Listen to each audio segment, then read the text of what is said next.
It wasn't the rustling of almond leaves or the chirping of finches that startled Grant Miller that morning. It was Taylor Swift.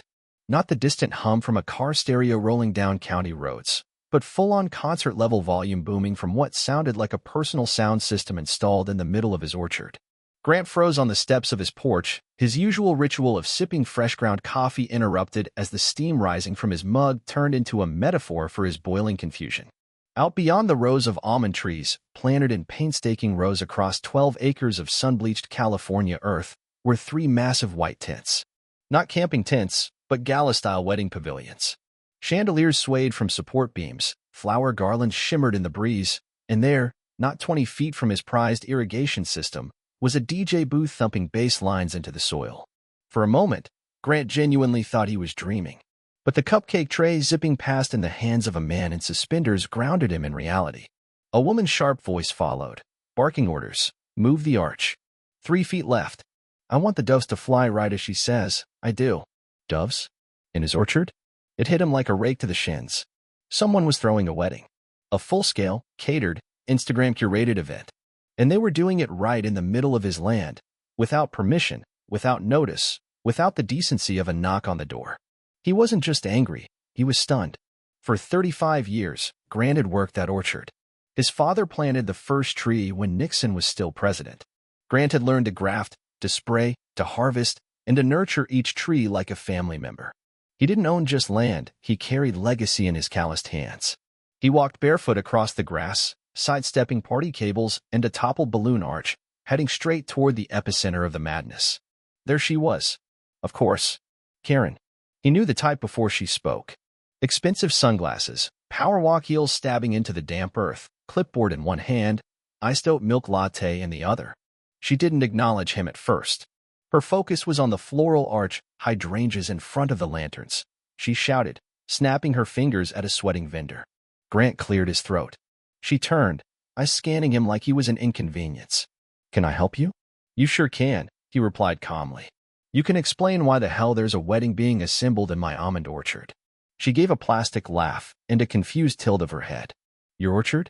Oh no, this is community land. The HOA map marks it as shared space. I submitted the permit weeks ago. There's no HOA here, Grant said flatly. Not for this land. This is private property. I own every one of those trees you've zip-tied a lantern to. Karen blinked, genuinely dumbfounded, as though he had declared the sun was cold. That can't be. I was told this field was unused.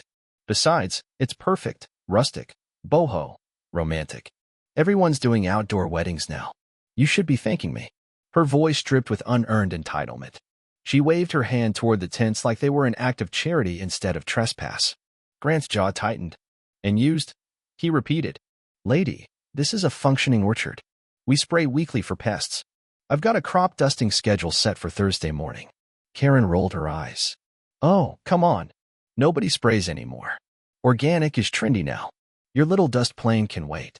We've got guests flying in, a bride with dreams, and a goat petting zoo scheduled for tonight. Grant didn't respond. Not with words. He turned and walked back toward his house, fist clenched and chest burning. By the time he reached the porch, his breath was steady again. He opened the old tin box by the door labeled Field Schedule and flipped open the binder inside. It smelled faintly of soil and citrus oil. There it was, printed in thick, permanent ink. Crop dusting confirmed. Thursday, 6 a.m. FAA notified. Pilot, Cal Jenkins. No exceptions. Grant stared at the line for a long moment, then closed the binder slowly. He had a choice to make. Call the pilot. Cancel the spray. Let Karen's little fantasy unfold. Let her guests dance among the blossoms and goats and fairy lights. Or let nature run its course. Let the almond trees get what they needed. Let the pilot follow the same path he'd taken every 2 weeks for the last 6 years. Let the wedding proceed with an added touch of organic sulfur. He stepped back out onto the porch, sipping his now cold coffee. Beyond the trees, someone was hoisting a champagne fountain. Another guest climbed one of his pruning ladders to hang faux ivy across the highest branch of tree 27, the same tree his father once named Alice after his late mother. Grant didn't yell. He didn't scream. He called the pilot instead. Route's the same, he said. But there might be some extra folks in the field. You sure about that? The pilot asked, already chuckling. Oh, I'm sure. That night, Grant took photographs. License plates, tent anchors, power cords tangled around his irrigation lines. He filmed video, too, just in case he needed it later. But deep inside, he wasn't doing it for court. He was doing it for himself. To remember what happens when people forget the land is not theirs for the taking. When dreams turn into entitlement. And when the ground finally fights back. The morning before the storm didn't come with thunder. It came with dandelion wreaths and pastel streamers. When Grant stepped onto the porch at dawn, the air already pulsed with movement. The dew hadn't even dried on the grass, yet the party machine was revving into full gear. Speakers hummed, goats bleated, and someone shouted across the field, "Has anyone seen the flower girl's shoes?" Grant sipped his coffee like a man watching a bomb tick down. The tents gleamed white against the rising sun. Between the rows of trees, hay bales wrapped in lace now served as benches. Mason jars swung from branches, filled with tea lights and baby's breath. A neon sign above the DJ table flickered with the words, "Love takes root." He almost laughed at the irony. Two teenage boys tangled themselves in extension cords as they tried to set up string lights between the almond trees, lights that weighed too much for the branches they now pulled downward. A girl in a flower crown tossed pink petals across the damp grass, oblivious that they were sticking to the side of Grant's weatherproof irrigation controller like floral graffiti. The first red flag of the day came when a goat, likely the same one chewing ribbon yesterday, climbed onto a bale and slipped into a table leg, flipping a drink stand and spraying lemonade across a sound technician's laptop. The second red flag came when Karen, unfazed, demanded that the caterers use the property's outdoor outlets to power their refrigeration units. There were no outdoor outlets. The nearest power source was 120 yards away in Grant's locked barn. But Karen wasn't deterred. With the flair of a deranged stage manager, she yelled at the florist for a flawless rose petal heart down the aisle. Despite the mud from the previous night's irrigation turning every step into a slip hazard, she barked at groomsmen. She scolded the DJ. She lectured a goat handler. She didn't once glance toward the orange spray flags Grant had planted clearly through the field the night before. He added more that morning. Planted one right beside the portable toilets. Another at the edge of the buffet tent. Just in case. As the wedding prep reached fever pitch, a vintage white pickup truck rolled into the orchard, bumping over the uneven field like it was cruising onto a movie set. The bride stepped out, flanked by two attendants. She was young, pretty, radiant, the kind of radiant that comes from not having any idea where you are. Her dress shimmered in the early light. Her eyes sparkled. She clutched a bouquet like it was her key to royalty. Grant watched from a distance as she took it all in and said, too loudly, "This orchard is so dreamy." Karen beamed, arms spread like she'd conjured the whole thing from fairy dust. "Well, technically," Karen replied with a smug shrug, "it's just some old farmer's land. He doesn't really do anything with it. I mean, who even owns an orchard these days?" Grant's stomach turned. Just an old farmer. Just a backdrop. Just a man who'd pruned, sprayed, irrigated, and harvested those trees by hand for decades. The ignorance didn't just insult him. It tried to erase him. Around noon, he made his way to the small shed at the edge of the orchard and retrieved a pair of binoculars. From there, under the overhang, he had a perfect view of the entire operation without being seen. He watched the rehearsals. Over and over again, the same sappy ballad echoed through the rows. Flower girls practiced their steps, one eventually throwing a tantrum and collapsing in the dirt. The bride's father bellowed at the DJ. A groomsman dropped an amp on his own foot. The buffet table started sagging in the center. Chaos was building, and chaos had an early check-in time. By late afternoon, a sheriff's cruiser rolled up the drive. Grant stepped out to greet Deputy Randall, who leaned on his car and scanned the field like he was inspecting a crime scene disguised as a Pinterest board. "Well," Randall muttered, "you've got yourself a regular Coachella out here." Grant nodded and handed him the folder. Photos, the notarized spray schedule, records of Karen's event company boxes sitting on his land. Karen noticed the sheriff and strutted over, all smiles. "Thank goodness. I need help dealing with the landowner. He's trying to sabotage my niece's wedding." Randall raised an eyebrow. Sabotage. Karen launched into a dramatic explanation involving chemicals, vengeance, and some weird anti-love agenda. Grant said nothing. He simply pointed to the orange spray flags, then to the document. Then to the photos. Deputy Randall took his time. He read. He reviewed. He nodded slowly. "Ma'am," he said, turning to Karen, "this isn't HOA land. This is private agricultural property. You don't have legal permission to be here." Karen's face dropped like a chandelier on loose rope. "But I filed the permit with the HOA." Randall cut her off. "Which has zero jurisdiction here. You're on his land. He told you to leave. That's the law." She sputtered, stumbled, then turned and stormed off, barking orders again like nothing had changed. But it had. Grant saw it in her eyes. The beginning of doubt. The tightening grip of pride that wouldn't allow her to admit defeat. So she doubled down. That night, just before sunset, Grant walked the field one last time. He adjusted the flags, checked the weather, clear skies, and then he waited. As stars dusted the sky above his orchard, laughter drifted from the tents. Wine bottles popped. Bluetooth speakers played top 40 hits. One of the groomsmen started a small campfire using branches from Grant's tree pile marked, "Do not burn." The party was in full swing. They had no idea. They'd soon find out. Tomorrow morning, at 5:47 sharp, the air would change. The crop duster wouldn't be early, wouldn't be late. It would be right on time. At precisely 5:47 a.m., the quiet was broken, not by music or voices, but by the distant purr of an engine slicing through the sky like a blade through silk. The sun had barely touched the tops of the almond trees. A silver mist clung to the grass like morning lace. The orchard, usually still at this hour, stirred softly as birds fluttered from branch to branch, sensing what was coming before any human did. Grant Miller was already on the porch. He sat in his weathered chair, boots propped on the railing, coffee steaming beside him. His expression was calm, but in his chest was a quiet drumbeat, not of nerves, but of justice. This wasn't revenge. It wasn't spite. It was balance. And balance had wings. The crop duster came into view like a hawk gliding low over the valley. Yellow-painted steel, twin tanks, propeller blades humming against the wind. The pilot dipped a wing slightly in greeting, a subtle, practiced motion. Grant didn't wave. He didn't need to. The plane circled once. Then again. Then it lined up perfectly with the bright orange flags Grant had carefully planted in the field, flags Karen's crew had mistaken for boho aisle markers. Beneath the tents, the wedding camp was just beginning to stir. A bridesmaid unzipped a side flap to stretch in yoga pants and smeared eyeliner. A groomsman stumbled outside in a bathrobe clutching half a banana and a mimosa. Someone let out a sleepy "Dude, is that a plane?" The first pass was gentle.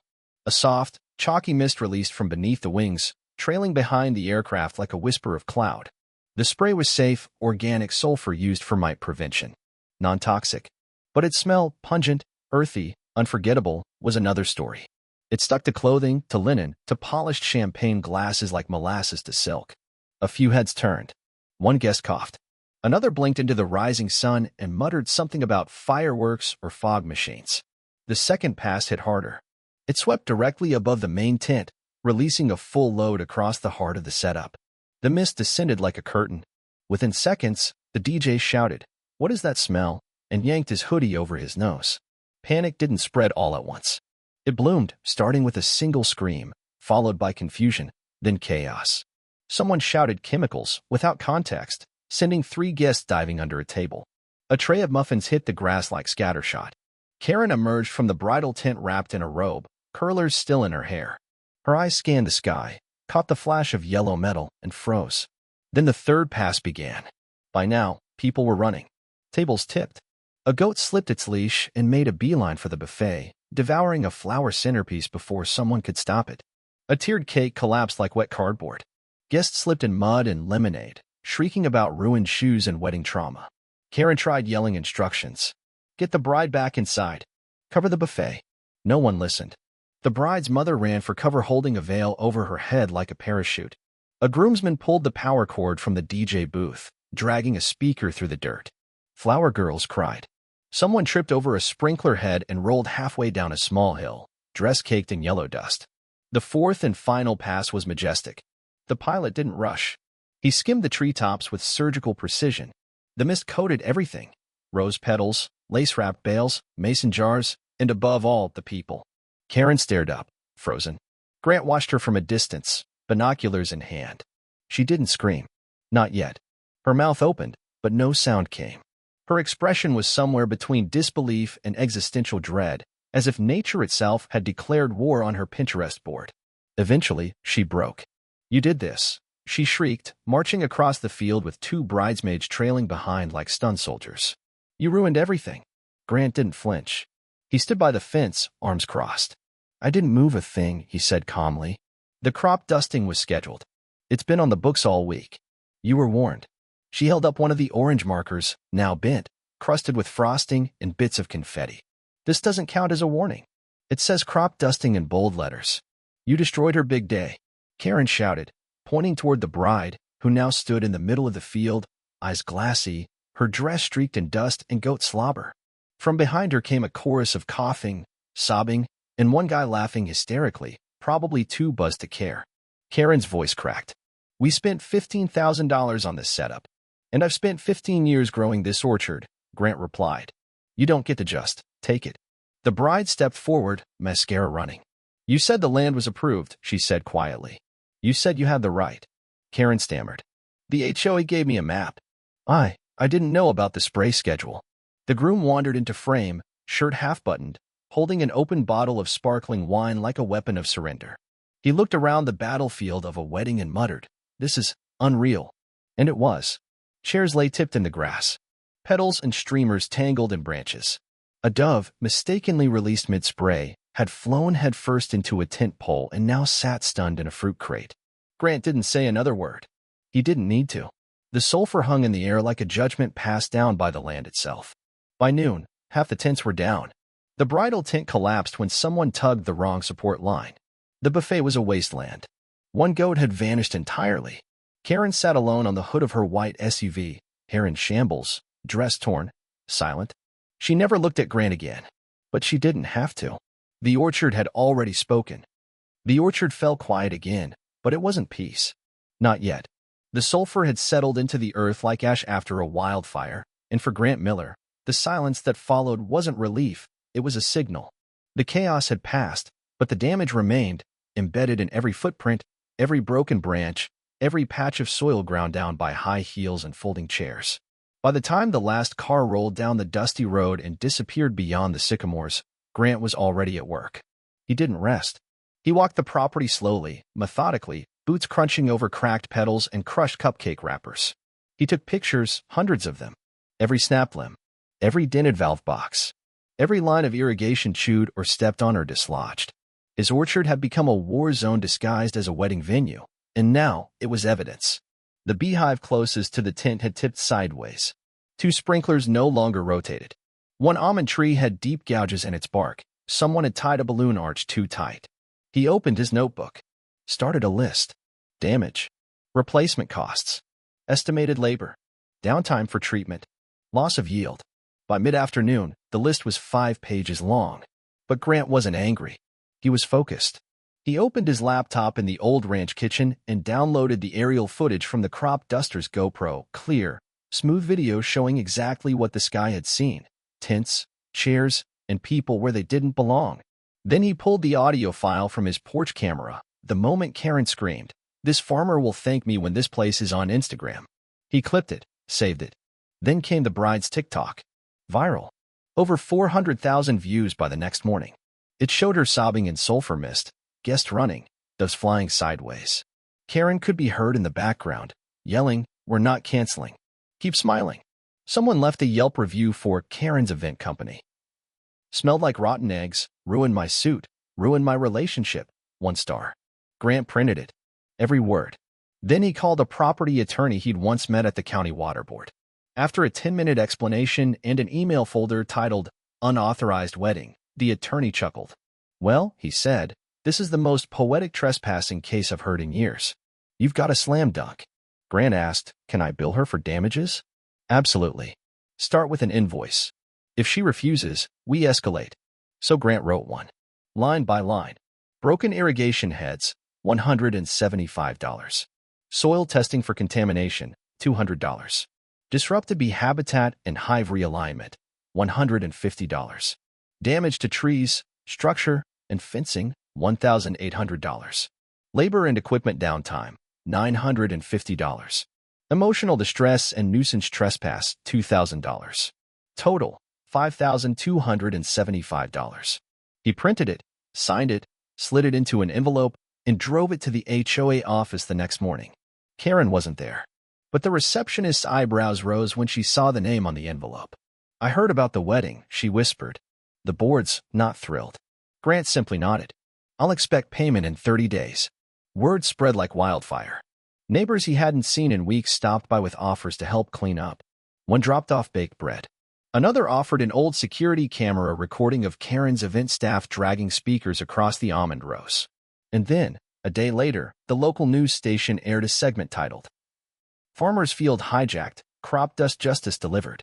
It featured blurry footage of Grant on his porch, sipping coffee as the yellow plane made its now iconic pass. By sunset, Karen showed up. In person. She pulled into the drive in her white SUV, wearing sunglasses the size of her anxiety and a long coat that barely concealed her bruised pride. She held the invoice at arm's length like it was contagious. "You're being petty," she said. Grant didn't stand. His dog was curled at his feet, cider in hand. "You're being entitled," he replied. "You trespassed. You damaged my land. You ignored every warning." She threw up her arms. "It was one day. One beautiful day. You could have just said no." "I did," Grant said. "Twice." She sat on the porch step, shoulders slumped, mascara smudged. Her voice cracked. "I've lost everything. My reputation, my sponsors. The bride's mother is threatening to sue me. I'm a meme now." "You should have respected the land," Grant said simply. She stood, brushing off dirt. "Fine. I'm not paying. Take me to court. Let's see if a judge thinks some broken twigs are worth $5,000. Grant didn't respond. He just nodded. And a week later, he filed the paperwork. Small Claims Court. Case, Grant Miller versus Karen Addington. Claim, trespass, property damage, emotional nuisance. Amount, $5,275 plus legal fees. Then something unexpected happened. Other neighbors came forward. Karen, it turned out, had a history. Last summer, she had thrown a pop-up carnival on a vacant lot, left behind confetti and a deflated bounce house tied to a power pole. She'd once used a neighbor's barn for a rustic photo shoot, then vanished, leaving straw, broken lanterns, and a shattered fence post. Each time, she blamed miscommunication or the HOA. But this time, the community had proof. This time, she had gone too far. The HOA board called an emergency meeting. Board members admitted they'd never seen the event permit Karen claimed she had. In fact, several had explicitly told her not to use the orchard. Grant was invited to speak. He didn't yell. He didn't gloat. He just presented his folder. Photos, video, receipts, witness accounts, police reports, and one TikTok clip showing Karen shouting he probably doesn't even know what Instagram is, while waving a bouquet covered in yellow dust. The vote to remove her as chair of the HOA was unanimous. The next day, Grant installed a new fence around the orchard. 10 feet high. Reinforced. Motion-triggered lights. And just for good measure, he adopted 4 geese from a nearby farm. The loudest one, he named Karen. And every time that goose honked at a car that slowed near the fence line, Grant smiled just a little more. Because peace had returned. But this time, it came with boundaries. The courthouse was old, dusty, and too small for the number of people who showed up that morning. Word had spread like spring fire through the valley. Not because it was a high-profile case, but because of who it involved. Grant Miller, the quiet orchard keeper who'd mined his land like a sacred trust, and Karen Addington, the woman who mistook that trust for a blank canvas on which to paint her curated fantasy. The bench seats creaked beneath familiar neighbors, HOA board members, even a few former clients of Karen's who came not out of loyalty, but morbid curiosity. They didn't speak. Just watched. Grant sat in the front row, flannel shirt buttoned all the way up, work boots polished, not for show, but out of respect. In his lap was a folder thick with documentation, photos, logs, witness statements, invoices, screen captures, and a jump drive with video files. He hadn't come to make a scene. He'd come to make a point. Karen arrived 15 minutes late. Clicked in on stilettos far too loud for the solemnity of the room. She wore a tailored blazer that screamed urban luxury and a fake smile that wilted the moment she saw how packed the courtroom was.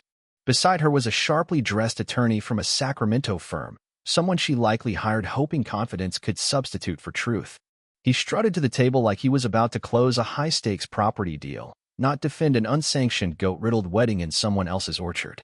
The judge was a woman in her 60s with silver hair, half-moon glasses, and zero patience.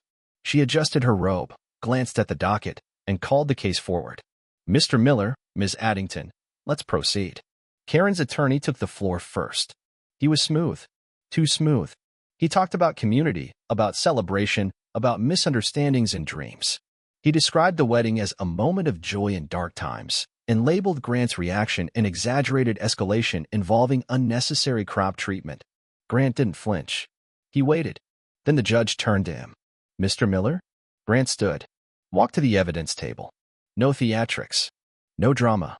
He simply laid the documents out one by one. Crop dusting schedule, filed and confirmed 3 weeks in advance. Photographs of the tents, wires, chair piles, and stomped irrigation heads. Drone footage from the crop duster, clearly showing guests setting up beneath the trees. Sheriff's written report confirming Grant's ownership and Karen's lack of permission. Screenshots from the bride's TikTok, showing sulfur mist coating the wedding arch. The audio clip of Karen's voice saying, "This farmer will thank me when this place is all over Instagram." The courtroom was silent. Karen shifted in her chair. Her lawyer objected once, called the drone footage sensationalized. The judge raised a brow. "It's highly relevant and refreshingly clear." Then came the final blow. Grant played a clip from Karen's own niece's social media livestream.